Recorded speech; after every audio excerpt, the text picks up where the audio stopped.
n'a jamais vu ça, lui. Ah ben non. On n'a jamais vu ça, lui.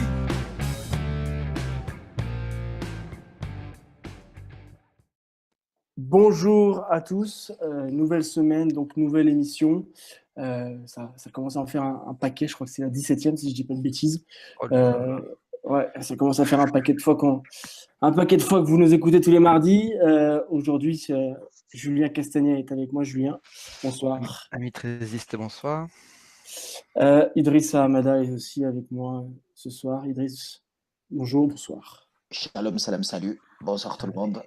Et notre invité ce soir est à la fois international français, il est aussi ailier du Toulouse Olympique, un petit peu blessé en ce moment, il nous donnera de ses nouvelles d'ailleurs. Paul Marcon est avec nous. Paul, bonsoir. Bonsoir à tous. Alors, on va faire une émission un petit peu différente de d'habitude. On va commencer à parler de Théo tout de suite, on va rentrer dans le vif du sujet avec notre invité.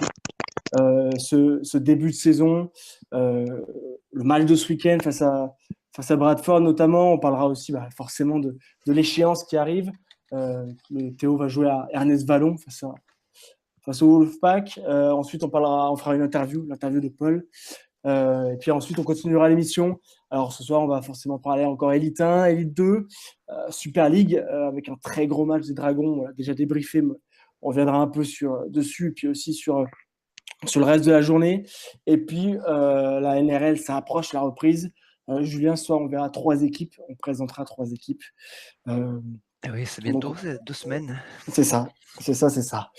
Donc, ça approche. Et voilà. Bon, on va commencer tout de suite avec le Théo. Alors, d'abord, un premier mot. Paul, tu n'as pas participé à ce match, mais une victoire à Bradford. Bradford qui faisait malgré tout un bon début de saison, une équipe qu'on a vu qui était assez solide. Une victoire 14-0. Alors, il y a plusieurs choses à noter. La première, je ne sais pas si c'était déjà arrivé en Championship la saison passée ou même en League One, que le Théo, peut-être en League One, finisse avec 0 points encaissés. Ça n'arrive pas tous les week-ends, c'est quand même une sacrée performance. Donc, on peut dire que voilà, la défense commence à être au point et le Théo commence à trouver ses marques.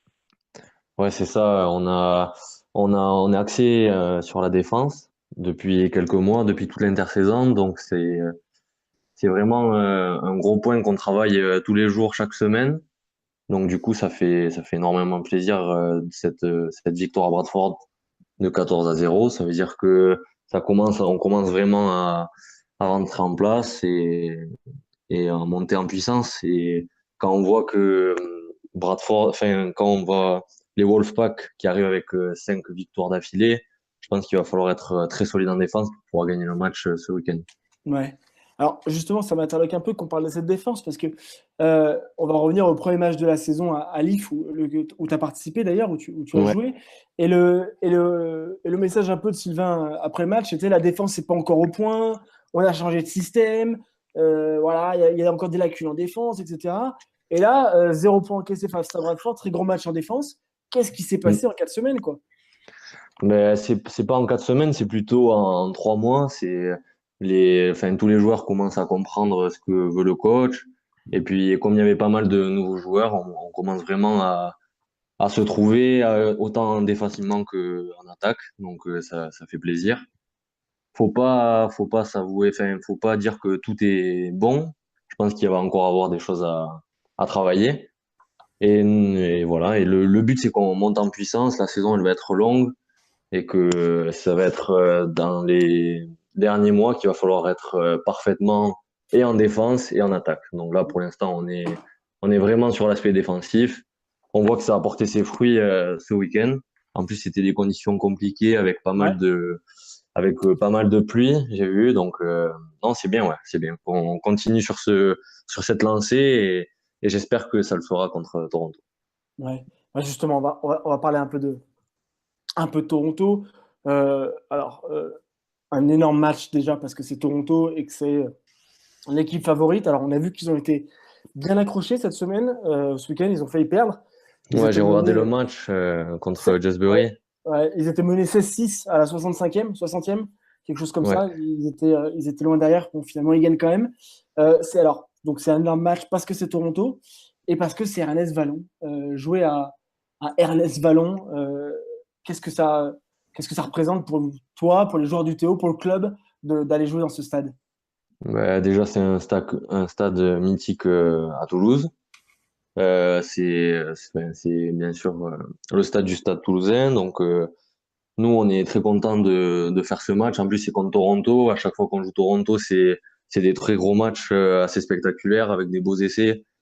Et voilà, donc je pense que ça va être un beau spectacle et dans une structure, dans une très belle structure. Donc je pense que tout est réuni pour qu'on fasse un très beau match et qu'on arrive à gagner, surtout.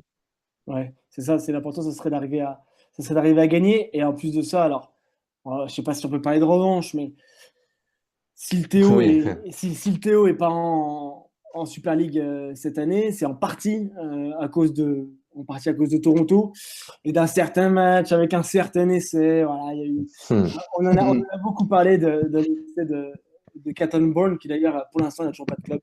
J'en profite. ouais, Je crois même qu'il allait passer à 15, à 15. Donc, À 7 plutôt. ouais, à ouais, à 7, 15 et j'ai à 7, vu. on sait pas trop. Ouais, c'est ça, il sait pas trop où il va, il cherche un peu. Peut-être, non, mais ça, c'est. En ce Ouais, moment, les ailiers, c'est un peu en vogue, hein. On a vu Yara qui est passé un peu à 15, qui revient à 13. On se ouais, cherche. il se cherche aussi. Ouais. Ouais. Et donc, forcément, vous l'avez un peu en travers. Vous le dites pas, machin. Enfin, c'est pas. J'imagine que ça vous empêche pas de dormir. Mais forcément, ce match, vous l'avez un peu en travers. Et si vous pouvez en plus leur mettre une petite tannée samedi. On va dire que si on peut gagner avec la manière ce week-end, ça sera la plus belle récompense de toutes ces 3 années de travail, parce que on travaille notamment pour gagner des gros matchs contre des grosses équipes comme ça. Et c'est vrai que l'année dernière, lors du Middle Eight, cette défaite de 1 point, ça nous avait fait rager un peu. Mais bon, on est passé à autre chose. C'est une nouvelle année. Il y a énormément de matchs, donc on verra. Mais c'est vrai que si on peut gagner quand même à Toulouse, ça serait la première fois qu'on les gagne aussi, donc ça serait bien. Et en Ouais, c'est plus, ça. dans un nouveau stade pour nous, ça serait encore mieux. J'espère qu'il va y avoir beaucoup de supporters pour que ça soit top, quoi. Pour qu'ils nous Ouais, supportent, parce qu'on va en avoir besoin, parce que c'est des joueurs d'expérience qui ont l'habitude de ces matchs de haut niveau. Et on est sûr qu'ils feront une grosse performance contre nous. Après, c'est à nous d'être lucide, de jouer les bons coups et de scorer quand il faut pour pouvoir gagner à la 80e, parce que on a vu le week-end dernier à la 70e ils étaient derrière et au final ils arrivent à ouais, gagner, donc ça montre qu'ils ont du tempérament. Donc ouais. on va voir, mais on y pense. Là, Bradford c'est fait, on a gagné. Maintenant c'est jusqu'à samedi 15h30, on va penser qu'à Toronto, on va bien penser à nous, bien récupérer et après c'est parti. Ouais, donc c'est ça. 15h30, Ernest Ballon samedi. Et en plus de ça, une chose qu'on n'a encore pas dit sur ce match, c'est qu'en face, normalement, devrait y avoir un joueur français.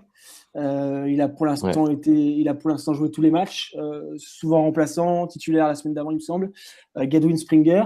Sympa aussi il n'y en a pas beaucoup. On les suit sur 13 mondial. Vous pouvez suivre les articles des Frenchies toutes les semaines. Il n'y a pas beaucoup de Frenchies en Championship et Super League et même League One. Donc c'est toujours sympa d'en croiser, j'imagine. Et parce que Oui, voilà, c'est des joueurs qu'on connaît. Et en plus, Gadwin, c'est un pilier qui avait le niveau de la Super League alors qu'il y a eu beaucoup de blessures. Donc forcément, ça va être une belle opposition. exactement. Exactement, ouais, c'est bien qu'il y ait des Français sur la chaîne internationale, donc ouais, c'est bien. En plus, c'est un Lot-et-Garonnais, donc c'est encore mieux. Ouais, c'est ça. Bon, ce qu'on va faire, avant de faire ton interview vraiment plus sur toi, je vais demander quand même un petit avis à mes compères, Jus et Idriss. Euh, on a eu, et moi le premier, sur les premiers matchs, on a quelques petits doutes un peu sur le Théo et, euh, et sa faculté à vraiment réussir à se débarquer avec Toronto dans ce championship. Là, on peut dire que sur ce match-là, ils nous ont rassurés. C'est la première chose que je veux avoir votre avis. Et la deuxième, c'est quand même qu'on voit que ce championship, par rapport à l'année dernière, semble très homogène. Beaucoup d'équipes ont l'air d'avoir un bon niveau. Je pense à Sheffield, York, qui impressionne. Et ça risque d'être dur d'aller chercher le top 5 pour beaucoup d'équipes. Ouais, il y a des équipes du nord de l'Angleterre qui se sont renforcées, qui ont été chercher des bons jeunes dans leur coin, quoi. Donc ça va être c'est tendu, c'est serré. Tout le monde sait que maintenant que l'objectif, c'est de finir les 5 premiers. Avant c'était 4, donc déjà il y a une place supplémentaire, donc ça bataille sec. Et Toulouse, ça progresse. C'est bien d'aller gagner à Bradford avec un temps pourri, dans un stade difficile, que j'ai eu la chance de visiter, qui est magnifique. Donc ouais, non, ça progresse pour Toulouse, c'est bien. Ils se sont mis dans le route du classement. C'était important de gagner les 2 matchs avant Toronto, donc ça c'est bien. Avant Ouais. le gros choc. Ouais. Idriss, tu partages l'avis de Jus? Je partage, oui, le championnat il est bien relevé, il y a beaucoup d'équipes qui sont bien renforcées. Donc voilà, il y a plus beaucoup de droit à l'erreur pour Toulouse, hein. Il y a eu quelques défaites en début de saison. Maintenant, voilà, faut essayer de rattraper tout ça pour essayer d'accrocher le bon wagon, on va dire. Le top 2, le top Maintenant, 2, c'est l'objectif oui, quand même. ce serait les meilleurs des wagons, celui-là. Après, ce serait le wagon de tête, on va dire. Mais Ouais. après, voilà, le Championship, je te rejoins à toi sur ça, Nicolas. Cette année, c'est très, très relevé. Bon, dommage aussi pour Witness, parce qu'il était plutôt bien parti, mais avec toutes les déboires, Alors, voilà, là, c'est je ma pense que ça va être question. compliqué pour eux. C'est ma question, justement, t'anticipes, Idriss, tu tombes bien. Je vais vous la demander à tous les trois. Malgré ces 12 points en moins, est-ce que vous pensez que Widnes peut accrocher un top 5? Allez, on commence par Non. toi, Paul. Est-ce que tu penses que malgré tout, là, on les a vus battre Featherstone ce week-end, est-ce que tu penses qu'ils peuvent aller chercher le top 5? Ouais, c'est possible, hein. Après, 12 points, c'est énorme. Mais parce qu'il y a il y a beaucoup d'équipes, comme vous le disiez, qui sont proches de ce top 5, qui veulent absolument y être et qui sont renforcés pour arriver à leurs objectifs. Donc ça va être très dur pour eux. Après, s'ils arrivent à conserver certains joueurs enfin, de classe, enfin, qui sont au-dessus, je pense que c'est possible. Après, ça va être dur quand même. Ouais. Jus?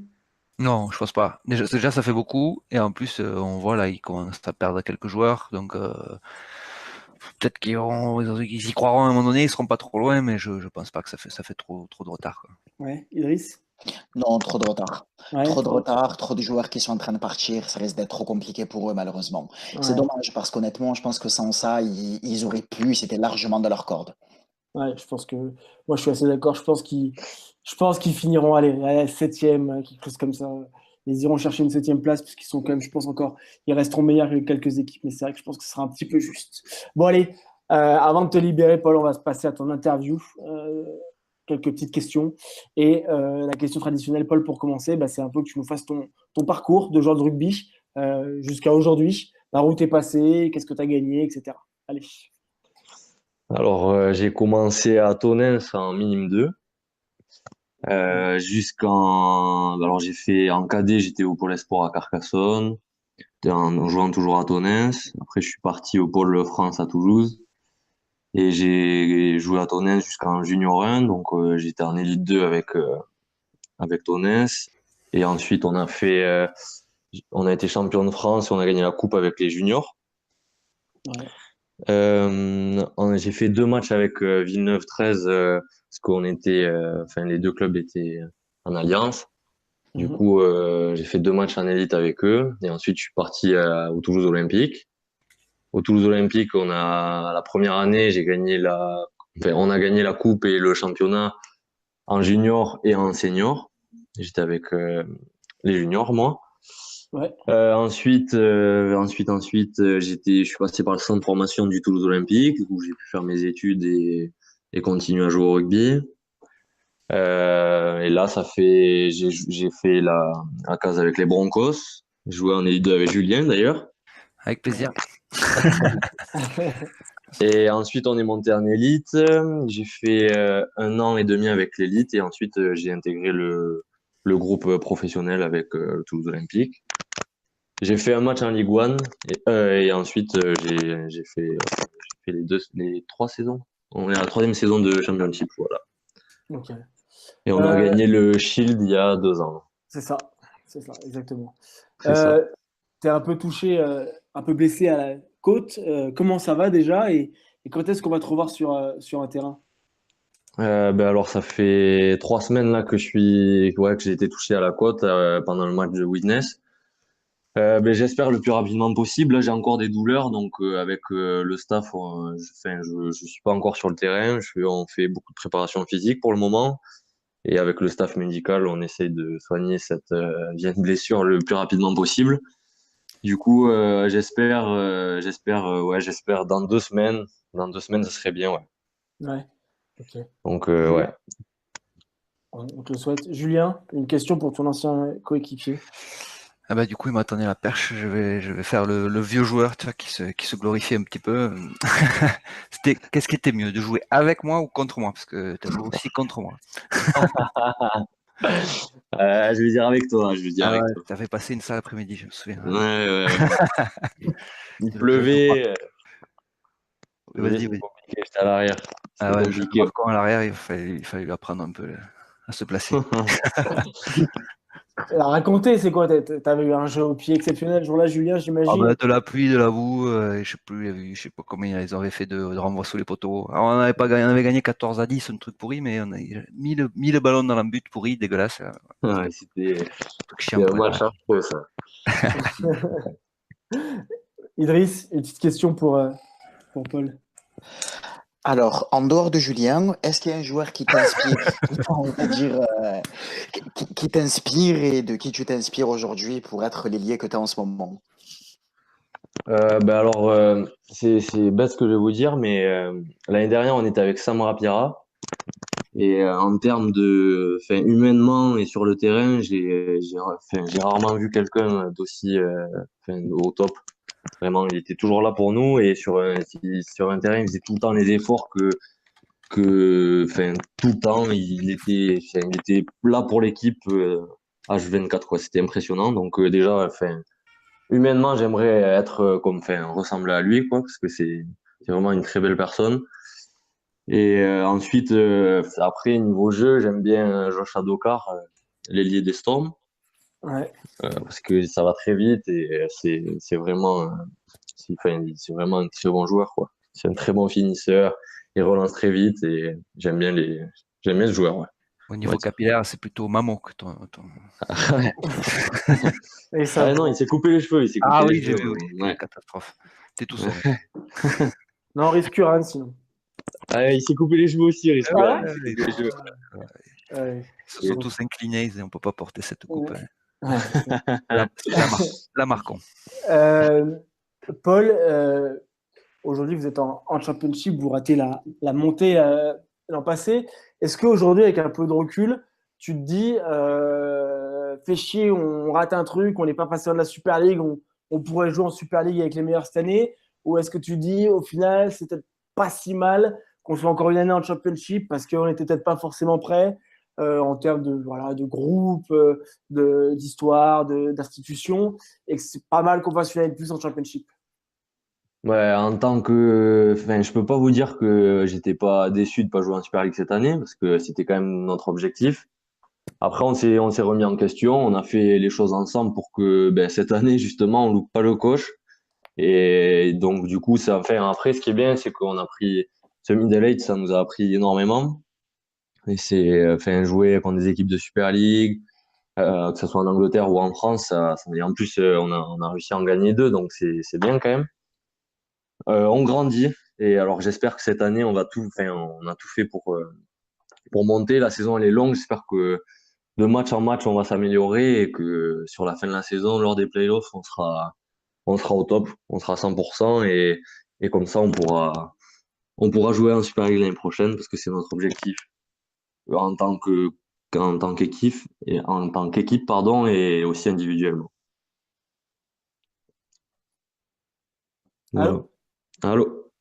Ouais, j'ai été coupé, pardon. Oui, excuse-moi. Qu'est-ce que je veux dire? Oui. Et donc, du coup, tu le disais, le groupe s'est étoffé aussi cette année. Qu'est-ce que tu penses justement de toutes ces recrues qui sont venues, que ce soit les Français, Ilias, Jordan ou même devant, pas mal de recrues. Qu'est-ce que tu penses du groupe, de sa qualité par rapport à la saison passée? Ben, on a fait des très bonnes recrues, que ce soit enfin, les deux Français et les étrangers. Enfin, c'est vraiment des joueurs de qualité. Et ce qui est très bien aussi, c'est qu'ils adhèrent au au collectif, à ce qu'on veut mettre en place en défense comme en attaque. Mais ce qui est aussi super, c'est que c'est des bons gars et on s'entend tous très bien. Et je vous jure, on a une très très bonne ambiance dans le groupe, elle est saine et c'est top, vraiment. Tout le monde s'entend très bien, on rigole, c'est top, vraiment. Mais on est Ouais. aussi très sérieux aux entraînements. Mais non, ouais, c'est super. Vraiment, je suis très content de ce qu'ils peuvent nous apporter sur le terrain comme en dehors. Donc c'est top, ouais. Ouais. Un de tes coéquipiers, ces jours-ci, ces derniers jours, a déclaré que Sylvain Houlès était l'un des meilleurs entraîneurs du monde. Est-ce que tu partages cet avis? Je pense que Sylvain, déjà, il fait partie des meilleurs entraîneurs français. Après, du monde, j'ai pas assez de recul parce que je me suis fait entraîner que par des entraîneurs français. Après, je pense que il a enfin, ce qu'il arrive à faire depuis 5 6 ans, c'est très bien. Donc, on monte, enfin, l'équipe monte avec lui, il monte avec nous, c'est bien et j'espère pour lui qu'un jour, tout le monde dira que c'est un des meilleurs entraîneurs du monde. Ouais. Hum. On va parler aussi un peu de l'équipe de France. Tu as participé à la campagne de l'Euro. Alors, déjà, cet Euro, etc., qu'est-ce que ça t'a apporté? Et puis, de porter ce maillot de l'équipe de France, qu'est-ce que ça représente pour toi, tout ça? Et le match contre l'Angleterre aussi, tu as été un petit peu en difficulté sur ce match-là, mais malgré tout, c'est de l'expérience. Un peu, nous, si tu peux raconter un peu cette campagne avec les Bleus, ce que ça t'a apporté. Bah déjà, c'est déjà une fierté de porter ce maillot bleu. Je pense que c'est tout rêve de sportif, que ce soit de haut niveau ou pas, parce que vraiment, c'est une fierté. Tu représentes ton pays à l'étranger et aussi ta discipline. Donc, c'est super. Enfin, j'étais très content. Ce premier match de l'Angleterre, c'était assez dur parce que on avait eu qu'un entraînement avant ce choc. Donc, on se connaissait pas trop, je connaissais pas trop les joueurs. Donc, ça a été assez compliqué. Après, j'ai énormément appris. C'est vraiment ce match, enfin, ça m'a permis de voir mes difficultés comme ce que je fournir encore. Donc, je suis très content d'avoir fait ce match, même si c'était dur. Et ça m'a permis aussi d'enchaîner sur ce challenge européen qui s'est très bien passé du coup, vu qu'on a tout gagné. Euh, et puis ben là, de semaine en semaine, on se trouvait de mieux en mieux. Donc du coup, au niveau confiance et au niveau du jeu, ça a été plus productif. J'ai pu plus m'épanouir d'un point de vue personnel. Et, Ouais. et aussi dans cette équipe, on s'est tous très bien entendus assez rapidement. Du coup, on a forgé les liens et du coup, ça s'est vu sur le terrain. Du coup, Ouais. donc c'était plutôt agréable cette tournée. En plus, on a été champions, donc c'est vraiment c'est énorme. Donc je suis très content d'avoir fait partie de cette tournée. J'espère que c'est pas la dernière et on va essayer de travailler pour. Pour la Coupe du Monde? Ouais. J'ai vu qu'il y avait aussi des matchs cette année, Ouais. donc La j'espère. Papouasie, normalement. La Papouasie, ça Ouais, peut la être, Papouasie, ouais. Ça ça peut être serait, sympa. Ouais. C'est bien, ça. c'est bien la Papouasie. Les ailiers ressemblent à des piliers, ça c'est bon ça. Comme en France, comme en France. Ah, oui, bah oui, les mêmes. Bon, on arrive à la fin de notre entretien, Paul. La tradition, c'est de finir par la question à la con. L'avantage, c'est que tu n'es pas obligé d'y répondre, mais tu es obligé de l'écouter. C'est la nuance. Est-ce que tu es prêt pour la question à la con? Vas-y. Moi je me bouche les oreilles. Ouais, j'en ai eu mille, j'ai essayé de tirer des infos à droite à gauche, mais je me suis arrêté sur une. Paul, récemment, je pense que tu l'as vu, il y a une demoiselle qui s'est fait refuser un essai pour une queue de cheval en touche. Est-ce que tu as pensé à te raser la tête? Eh ben, j'y ai pensé. Du coup, je me suis dit, si ça se passe, je vais vraiment être emmerdé et on va me le reprocher. Donc, j'essaye de faire un chignon correct pour pas que ça arrive. Ouais. Et sinon, ouais, ça va être compliqué, ouais. Je Sinon, pense que si ça m'arrive, je pense que j'ai 2 3 coéquipiers qui vont vouloir me raser. Et Ouais. je n'en ai pas envie pour le moment, donc je pense que ça va être la guerre. Mais j'espère que ça va pas m'arriver, je touche du bois. Ouais, c'est ça. Bon, Paul, merci beaucoup d'avoir été avec nous. Et puis on va Merci à vous. évidemment, face à Toronto. C'est samedi à Ernest-Vallon, 15h30. Allez les soutenir. Ils vont en avoir besoin. Ça va être un très gros match. Merci Paul et Ouais. à très bientôt. Merci beaucoup, merci à vous. Merci Paul, bonne continuation. Ciao. À bientôt, Paul. Merci. Allez, nous, on enchaîne. On enchaîne avec de l'élite 1. C'était la 11e journée déjà. Donc, ça avance vite. Et on va un peu reprendre ces matchs. Un à un, on va commencer. Saint-Estèphe 13 Catalan qui a impressionné 46-18 face à Limoux. Il y a eu deux matchs de Saint-Estèphe 13 Catalan avec les Dragons qui redescendaient qui ont été un petit peu plus compliqués face à Saint-Gaud et Villeneuve. Là, depuis, on a l'impression qu'ils commencent à trouver quelques automatismes. Et comme la saison dernière, j'ai bien l'impression qu'ils vont être très, très, très durs à arrêter. Oui, c'est reparti. Un peu de beau temps et un terrain sec et les automatismes qui reviennent, ça redéroule. Hein. Saint-Estève qui continue son bonhomme de chemin. Donc oui, après, il faut se méfier dans les phases finales parce qu'il y a des vieux roublards dans les autres équipes qui peuvent sur un match faire la différence. On a vu Limoux l'année dernière très dangereux. Donc voilà, Saint-Estève, ils vont se qualifier, ça va sans problème. Et après, dans les phases finales, voilà, va falloir garder le niveau, voir le hausser et pas lâcher quoi. Ouais, c'est ça. Et Limoux qui marque un petit peu le pas. Mais qui reste quatrième au classement. Avignon, Palot, 12-24, victoire de Palot. Idriss, tu parlais de l'année de lance zéro pour Wigan en 2019. Je crois que la saison 2018-2019 pour Avignon sera aussi lance zéro. L'année et le point commun quand même entre ces deux équipes, en tout cas, c'est qu'elles ont été championnes la saison passée. C'est ça, oui, ça fait un bon point commun pour ces deux équipes. Elles ont été championnes et là, en ce moment, c'est un petit peu plus dur, surtout pour Avignon. Je sais pas ce qui se passe honnêtement. Est-ce que le message du coach ne passe plus? Est-ce que les joueurs, ils se seraient pas dit, ça y est, on a été champion, on a entre guillemets fait tout ce qu'on avait à faire et maintenant ils se sont un petit peu relâchés? Je sais pas, j'ai pas d'explication pour le moment, mais il va vite falloir en trouver, essayer de remonter le niveau pour essayer d'au moins bien finir la saison. Ouais.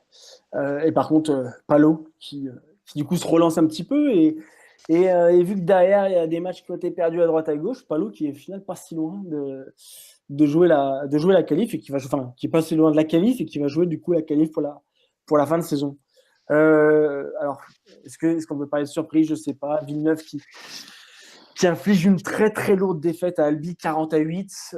Alors Albi, il y avait eu un coup de mieux, deux bons matchs, deux victoires après la mise à l'écart d'Eric Anselme. Et là, il y a eu deux défaites face au Dragon U23 à Saint-Estèphe qu'on pouvait comprendre. Là, face à Villeneuve, 40-8. Julien, on a l'impression qu'il y a quand même quelques petites choses qui vont pas à Albi cette année. Oui, après, pour moi, c'est pas trop une surprise que Villeneuve gagne, quoi, parce que voilà, Villeneuve, ils sont très costauds, ils ont un fond de jeu bien arrêté maintenant. Pythagoninette, je pense, et Julien Rinaldi, je pense qu'il leur ramène beaucoup. Et après, le bi, oui, c'est difficile. Alors, il y a des hauts, il y a des bas. On sait que c'est une équipe qui marche beaucoup au mental. Donc voilà, ils ont réussi à gagner 2 matchs sur le mental, et là, ça revient un petit peu plus en difficulté. Donc après, il faut voir comment ça va se passer en coulisses dans les semaines à venir, puisqu'on devrait savoir bientôt si Eric Anselme revient ou pas. Donc on va voir ça. Mais ouais, la fin de saison s'annonce pas facile. Ouais, c'est un peu ça. Et du coup, Albi et Palot sont logiquement les deux équipes qui seraient en course pour concurrencer Villeneuve et Saint-Gaud pour la 5 et 6e place. Donc à voir si elles peuvent, les deux équipes là, qui sont un peu, pour des raisons différentes, attendues au tournant. Donc, On a un 5 Odense Albi la semaine prochaine, donc ça va. Dans deux semaines, c'est ça. On sera fixé, quoi. Ouais, on aura pas mal d'éléments, Saint-Gaudens-Albi, et je crois que Villeneuve va à Limoux. Ça sera un peu plus dur pour Villeneuve. Ouais. Et Palot reçoit Saint-Estèphe, ça sera un peu plus dur aussi. Donc à voir. Lézignan qui bat Saint-Gaud. Alors j'ai eu quelques échos du match et Gilles Dumas a un peu aussi évoqué la rencontre. Pas content de ses joueurs. Il dit qu'ils ont joué 25-30 minutes correctement et qu'ensuite, par rapport au match de la semaine passée à Villeneuve, ça avait été un peu n'importe quoi. Il n'était pas très content de ses joueurs. Et puis, une belle équipe de Lézignan qui avait malgré tout mis Milodi au repos, mais qui gagne malgré tout 34-6 avec des vieux briscards comme Cyril Stacul, encore un doublé pour lui ce week-end. Cyril, Impressionnant. Ouais, il joue un peu à tous les postes et ça marche chaque fois. Euh, un petit avis, Idriss, sur cette équipe de Lézignan. Alors, il y a un gros effectif, on le sait. Donc, il y a beaucoup de rotation, des joueurs qui ne jouent pas forcément à leur poste tout le temps, pour un peu donner du temps de jouer à tout le monde. Mais au final, ça tient la route. Là, c'est troisième, si je ne dis pas de bêtises. Et ça sera en course, en tout cas, pour aller le top 2. Et ça sera qualifié quoi qu'il arrive. Oui, les Ignons, c'est solide. Je les voyais en début de saison comme des favoris, je les vois encore comme tels, même si pour moi ça s'est un petit peu resserré, surtout avec Saint-Estève. C'est une équipe qui est solide. Nicolas Manessi, il a un très gros effectif à sa disposition. Il peut faire un peu tourner, en déplacer certains en d'autres postes. On voit qu'en ce moment, il y a souvent Bernard Gregorius qui joue en deuxième ligne. Donc il fait un petit peu tourner. Ça rajoute un petit peu aussi d'incertitude pour les adversaires. Donc c'est très bien. Et pour le moment, l'équipe, elle répond présent. Elle tient son rang, on va dire, de favori. Ouais. Et le dernier match, Carcassonne, qui malgré quelques absents, notamment Bastien Canet, suspendu en tant que coach de Val d'Audagne et qui du coup ne peut pas jouer avec Carcassonne. Et il y avait d'autres absents aussi du côté de Carca, notamment Lowe, va s'imposer 60-22 face à Toulouse. Julien, j'ai envie de te dire la logique est respectée parce que même si Toulouse va mieux, l'expérience, la densité du pack, Carcassonnaise, malgré tout, fait la différence. Et Toulouse, sur ce genre de match, il leur manque peut-être un petit peu de poids. Ouais, le score est un peu lourd, mais bon, on sait que quand c'est du poids qui te manque, ça peut vite te défiler en fin de rencontre. Là, je sais plus le détail du score, comment il a évolué, mais c'est le genre de match où voilà, quand tu es un peu submergé, que tu es fatigué parce que devant ça te roule dessus, ben voilà, ça peut aller vite. Ils ont mis 22 points quand même, ce qu'ils n'arrivaient pas en début de saison. Ils avaient du mal à trouver la faille, donc ça c'est pas trop mal si on doit chercher des satisfactions, mais voilà, c'est pas ce genre de match qui doit faire enfin, ils doivent travailler bien sûr sur ce genre de match, mais voilà, c'est pas sur ça qu'on va les juger. Ouais. Nicolas, déjà, j'ai fini. Ouais. C'est ça. Donc du coup, pas de journée ce week-end parce que c'est la coupe et une journée donc dans 15 jours, dans 10 jours du coup quand vous écouterez approximativement, avec notamment un match, on l'a dit, le derby catalan entre Palo et Saint-Estève, ou encore Saint-Albi qui sera important comme je disais Jules pour la qualif. Un petit mot rapide sur les Ligue 2. On va faire ça rapidement parce qu'il y avait juste des matchs en retard ce week-end. Juste pour dire que Carpentras a confirmé. Je crois que Carpentras, si je ne dis pas de bêtises, ils ont passé à Villefranche 5 ou 6 essais en 20 minutes, sur les 20 premières minutes. Je crois qu'ils ont mis à 21 minutes, je crois qu'il y avait 6 essais marqués déjà. Au moins 5, voire 6. Et ils nous ont infligé une lourde défaite malgré tout. Villefranche est un peu revenu en seconde période, mais ça reste une lourde défaite parce qu'il n'y a pas de bonus défensif. Carpentras confirme qu'ils seront troisième et peut-être, même si ça veut un peu, pourquoi pas les taquiner Villegayenc, même si ça sera dur parce qu'on sait que Villegayenc, ça tourne dur. Entraigues, qui a gagné un match très important face à Ferrals. Alors, c'était le match aller, parce que c'était un match en retard, c'était le match aller, mais du coup, Entraigues passe devant Ferrals pour le moment et prend la 6e place. Donc, pour le moment, si on s'en tient 5e Lescure, 6e Entraigues, c'est un peu les deux places qui vont nous passionner un peu jusqu'à la fin de saison. Et enfin, Pia allait gagner d'un point à Lyon. Beaucoup de regrets pour Lyon parce que c'est un match qui aurait aussi pu les mettre avec 2 points de plus. Ils auraient été pas si mal à la 9e place, à 4 points de la qualif. Et une défaite d'un point face à Pia qui par contre, Pia est solide, 4e pour un promu. Impressionne. Et voilà. Donc, on continuera en tout cas de suivre les deux jusqu'à la fin de saison. Allez, on va enchaîner avec la Super League, 4e journée. Idriss, tu nous as préparé les tops et les flops. Allez, c'est parti, on entame. Quels sont tes tops? Allez, donc comme la dernière fois, donc 3 tops et 3 flops, pas plus, donc normalement ça Ouais. devrait pas durer longtemps. Alors, donc en premier top, moi de mon côté, j'ai mis les Dragons dans leur ensemble pour le match très solide qu'ils ont fait face à Warrington. Il y a personne qui s'est caché en défense et les leaders ont pris leur responsabilité en attaque.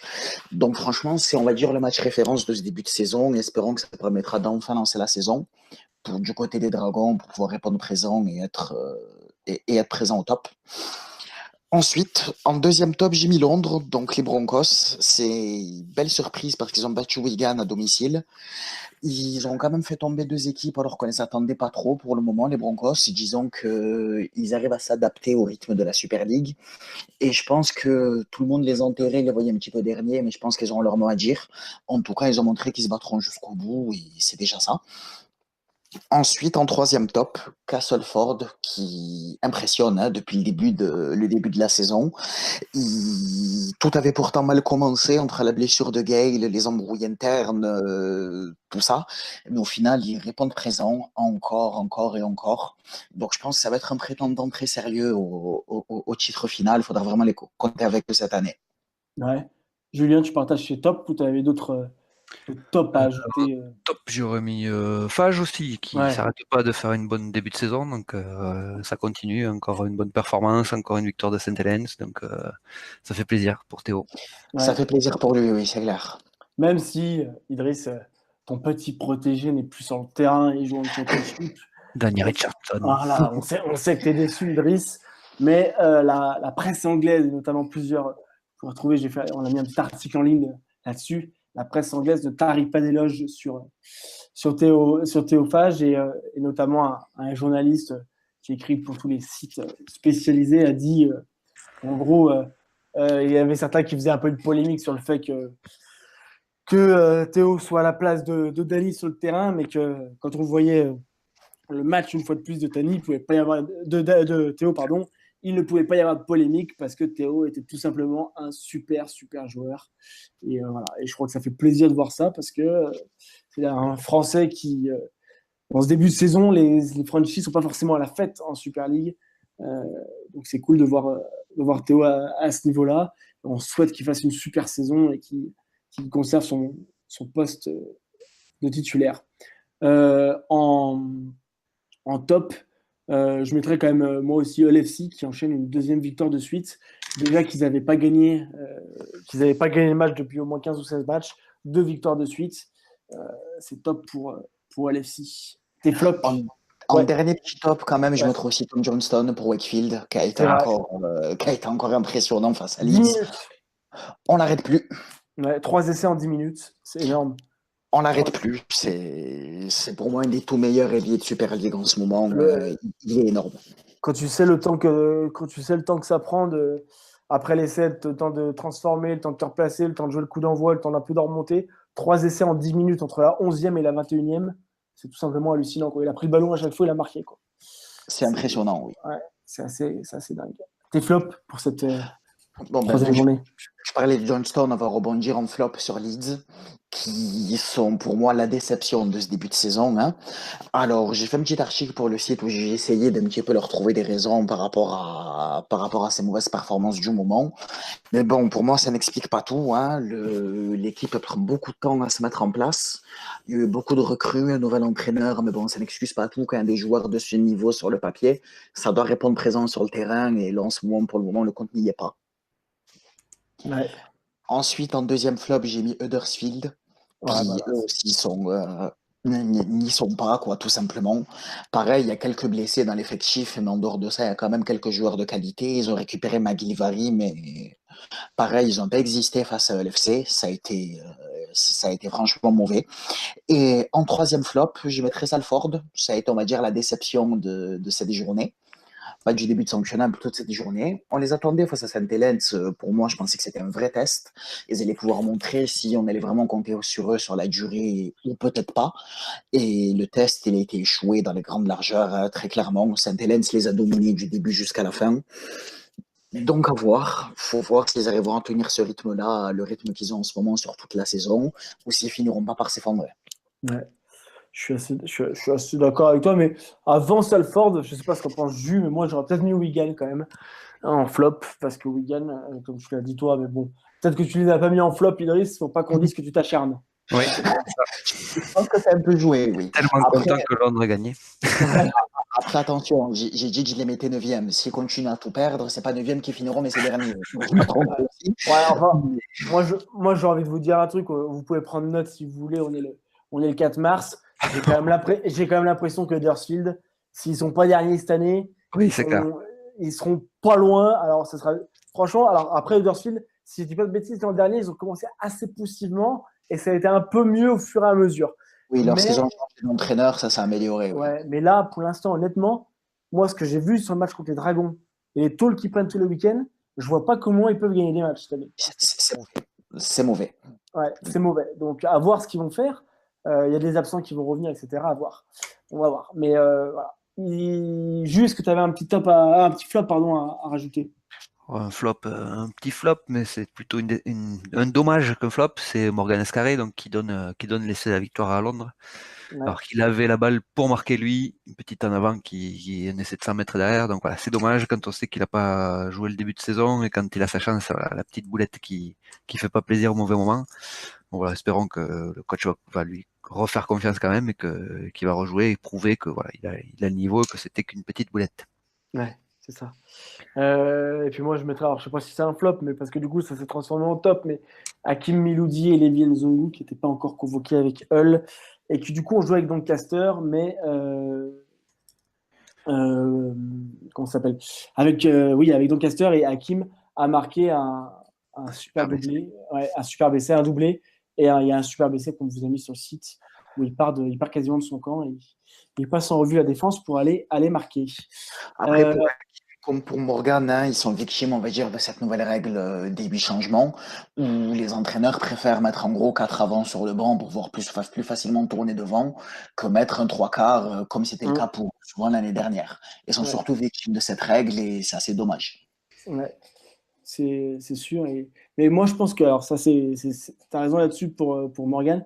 Peut-être que pour Théo, moi, je pense que ça peut être un petit peu l'inverse qui a fait qu'en début de saison, Ah oui, carrément.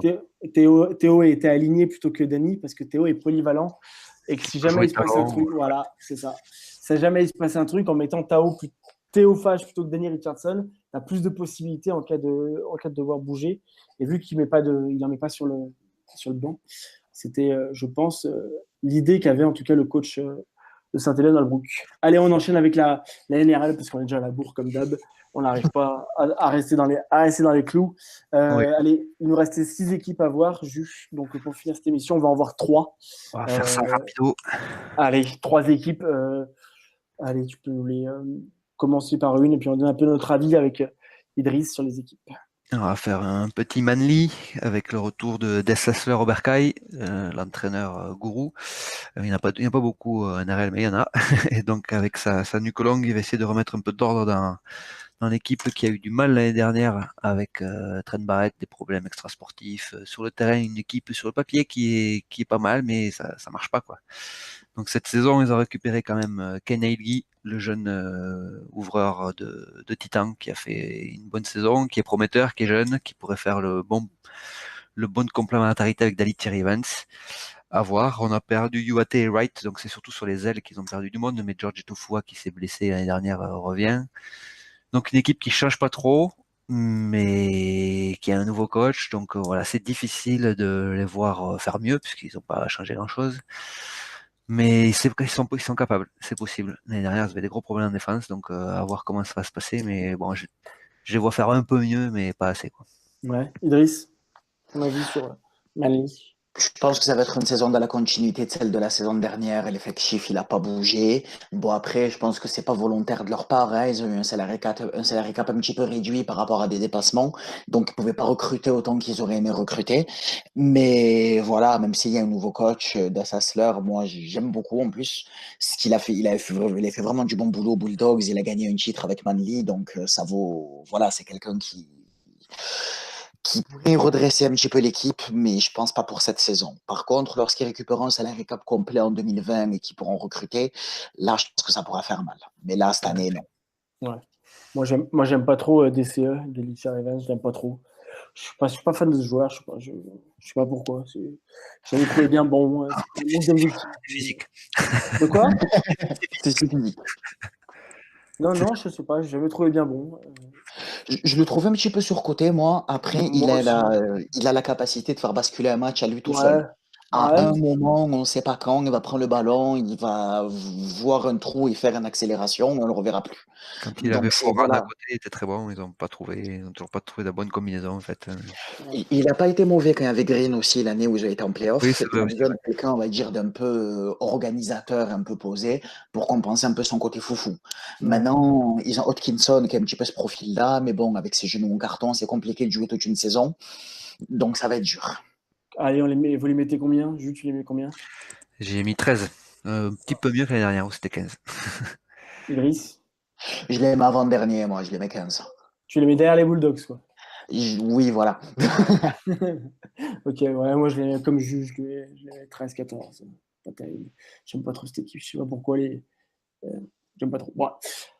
Allez, c'est comme ça. Ah bah, je crois qu'ils sont pas trop aimés non plus dans la Oui, ligue. non, C'est pas je l'équipe sais la plus pas, populaire qui soit. ouais, je sais pas pourquoi en plus. J'ai vu quelques matchs. Bref, Jules, à toi de nous dire une deuxième équipe. On va passer aux Tigers. Des Tigers qui ont échoué de peu l'année dernière à la 9e place. Enfin, de peu, à la fois pas loin, mais assez loin quand même. Ils ont fini à 4 ou 6 points, je crois. Ils ont eu en fin de saison deux, trois occasions de remonter quand les Warriors ont calé un peu devant, mais ils l'ont pas fait. Et donc des Tigers qui ont récupéré Robert Jennings et à la dernière minute là, cet hiver et Ryan Matterson surtout des Roosters qui est jeune, qui peut jouer devant, qui peut jouer à la charnière, qui peut jouer centre, enfin voilà, qui est complet. Et donc pas trop de pertes, on peut Naikoma, mais voilà, on a Pitagoudinet à Villeneuve. Bon, pas grande perte, des bons joueurs qui rentrent, une bonne saison l'année dernière avec Ivan Cleary, Michael Maguire qui reprend le coaching et qui va leur faire du bien, je pense, parce qu'ils avaient une grosse défense et des problèmes en attaque. Avec Maguire, ça devrait aller beaucoup mieux en attaque. Donc moi, je les vois grappiller les petites places qui leur manquaient pour passer, quoi. Avec un Moses Mbaye qui va être chaud cette année, un Luke Brooks qui a failli être joueur de l'année et les vieux Farah et Marshall qui sont toujours là. Donc ça peut, j'y crois, ça va passer. Idriss? Honnêtement, je les voyais se qualifier cette année, jusqu'à ce qu'il y ait cette histoire avec le salary cap et cet embrouille avec Robbie Farah. On en a parlé maintes fois sur le site. N'hésitez pas à regarder les articles là parce que je pense que vous aurez le temps de rentrer dans les détails dedans. Mais honnêtement, voilà, cette histoire de salary cap réduit, le fait qu'ils devront se débarrasser d'un joueur, etc., je pense que ça va les plomber. Et c'est dommage parce que sur le papier, l'effectif, il est plutôt bon. Il y a un bon entraîneur qui est arrivé. Et je pensais que ça aurait pu être leur année cette année. Mais là, cette histoire, je pense qu'elle va leur faire du mal. Ouais.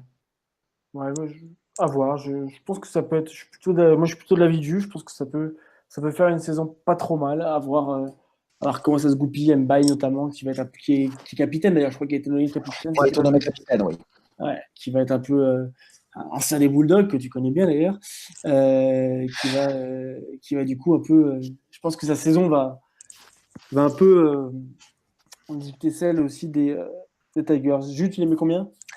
8, juste hop, grappillage de une petite place à grappiller, c'est fait, ils sont 8e. Idriss? Je les vois neuf. Ouais. Allez, moi je dis 7. Allez, Je les mets 7. Je pense que ça peut faire ça peut faire une belle saison. Allez, la dernière équipe pour ce soir, Jules. et pour finir, on finit avec les Sharks, Ah. gros animateurs de l'intersaison, Ah ouais. qui ont fait une 4e place, qui ont récupéré notre ami Sean Johnson, qui est parti des Warriors. Donc ça, c'était la grosse signature de cette intersaison. Et donc une belle équipe avec Sean Johnson qui va jouer à la charnière, Matt Moylan qui va repartir à l'arrière. Des changements si parce qu'on a perdu Edric Lialel et Jesse Ramian, les deux partis au Knights. Ça c'est plutôt bon pour Newcastle et pour moi, ce que j'aime bien. Mais ouais, voilà, moi, alors, les Sharks, je suis un petit peu inquiet parce que on a Luke Lewis qui est parti à la retraite, Paul Gallen qui a un an de plus, qui est toujours là, mais il a un an de plus, Fifita qui a les genoux tremblants, Wade Graham qui commence sa saison blessé. Alors, sur le papier, c'est pas mal, hein. Les jeunes sont bons quand même, mais je pense que ça peut exploser, ça peut rater. L'effet Ouais. Sean Johnson, je sais pas, j'y crois pas. Salaud. Idriss? Ah, mais j'y crois pas non plus. Pourtant, du talent, Dieu sait qu'il y en a dans cette équipe, hein. Mais entre tout, excusez-moi le terme, entre le bordel qui s'est passé dans l'intersaison et là, maintenant, l'équipe, voilà, Luke Lewis qui est parti, qui n'a pas spécialement été remplacé, Graham qui est blessé, Galen qui a un an de plus, Ramien au centre, pareil, qui a été remplacé par le vieux Josh Morris. Ça va être compliqué, je pense. Ouais. Moi, ce qui me fait Ouais. peur, c'est que dans les matchs précédents, ils ont été très bons. Donc, bon. On va voir. On va voir. Mais là, quand même, on va aussi voir. Moi, ce qui m'intéresse un peu, c'est de voir Sean Johnson en dehors des Warriors, parce que c'est presque, si on fait une comparaison, comme si Messi partait de Barcelone. Il était là-bas depuis très longtemps. Il a fait toute sa carrière là-bas. Il a fait toute sa carrière, oui. Ouais, il a commencé en 2011, je crois. J'ai regardé tout à l'heure en NRL là-bas. C'est un peu comme si Messi partait de Barcelone pour aller jouer ailleurs et tenter l'aventure d'aller et voir voilà, ce qu'il va réussir. Moi, c'est ce qui m'intéresse un peu, ce qu'il va réussir à s'imposer dans une autre équipe. Après, Et, l'avantage, c'est qu'il a Chad Townsend à côté de lui, qu'ils ont déjà joué ensemble avec les Warriors. Donc, qu'en plus, Townsend, il est plus vieux maintenant, donc il a l'expérience. Donc, ça peut, à mon avis, ils n'ont pas Ouais. trop de soucis à la charnière pour ça, déjà. C'est vrai. L'entente entre les deux, ça devrait le faire. Maintenant, il risque de jouer aussi derrière un pack qui avance un petit peu plus. Devant, ils ont des arguments là avec Fifita, Woods, Prior, etc. Donc, je pense qu'il sera un petit peu plus dans sa zone de confort. Je pense que lui, à titre personnel, il y arrivera. Ouais. Après, pour le reste de l'équipe, c'est à voir. Bon, on va suivre ça en tout cas. Allez, pour finir le pronostic, vous les mettez combien, Jus? Du coup, je mets des mecs qui étaient pas dans les 8, donc il faut bien qu'il y en ait qui sortent. Ben, ce sera eux, 10e. Idriss? C'est compliqué, Chronula. Ils peuvent aussi bien finir 10e que finir 2e. C'est très compliqué de les jouer. Honnêtement, voilà, prenez pas pour argent comptant ce que je vais vous dire, hein, mais je pense qu'aller pour voir un petit peu large, les voix entre 7 et 11. Ouais, le râteau. Le râteau, il nous a mis un râteau. Moi, je l'ai mis... Il mise tout à la fois, il n'y a pas peur de rien. Ouais, moi, je l'ai mis 8e. Je l'ai mis 8e, tout juste. C'est pas bête, ça. Juste dernier, ça peut passer pour moi. On va ça. Bon, la semaine prochaine, on fera les dernières équipes parce que la NRL approche. Ouais. Ça va être bon. Ça va être bon. Dernier truc qu'on a en Australie, félicitations Lauréane, parce elle a signé son contrat, c'est bon, ils l'ont pris dans le squad avec les East Tigers. Bonne nouvelle. 4 mois de pré-saison, des efforts, un voyage à l'autre bout du monde, ça a payé, elle a réussi. Bon, bravo. Très bonne nouvelle, oui, félicitations. Ouais, hein. Félicitations à elle. Et on continuera du coup à la suivre sur le site, forcément. Si je me couche tard ou qu'ils se lèvent tôt, on essaiera de faire une autre émission avec eux et avec Laurent aussi, mais bon, il faut qu'on arrive à se croiser. Oui, avec les décalages horaires, c'est compliqué. Ouais. Et un dernier mot avant de raccrocher, je vous dirai la semaine prochaine, sur la NRL, on a un petit groupe super coach pour ceux que ça branche. Avec Julien, on a fait une équipe chacun. Donc, on vous en reparlera sur le site là bientôt, mais ceux qui veulent venir un peu nous défier, c'est avec grand plaisir. On a mis quelques petites t-shirts en jeu. Allez, une dizaine de plus, ça ce serait bon, une cinquantaine. Ça va être sympa, Bon, allez, on arrive au terme de cette émission qui a encore été riche en 4 heures. On a fait 50 minutes, je crois. 52, parce qu'on s'est un peu grouillé à la fin. Bon. Les arrêts de jeu. Les arrêts de jeu. Bon, messieurs, merci Idriss, merci Jules. Avec plaisir. Et puis, une nouvelle fois, merci à tous. Comme chaque semaine, je le dis, mais c'est vrai que c'est grâce à vous qu'on est là et que 13 Modèle aussi est là. Merci de nous lire, merci de nous suivre et de nous écouter. Vous étiez aussi nombreux à avoir écouté le débrief qu'on a fait avec Julien Dragon, donc on continuera à en faire. Je crois qu'il joue Salford d'ailleurs ce week-end, on essaiera de le caler si on peut. Et puis voilà, à la semaine prochaine. Et puis, merci beaucoup. Ciao. Ciao. Ciao.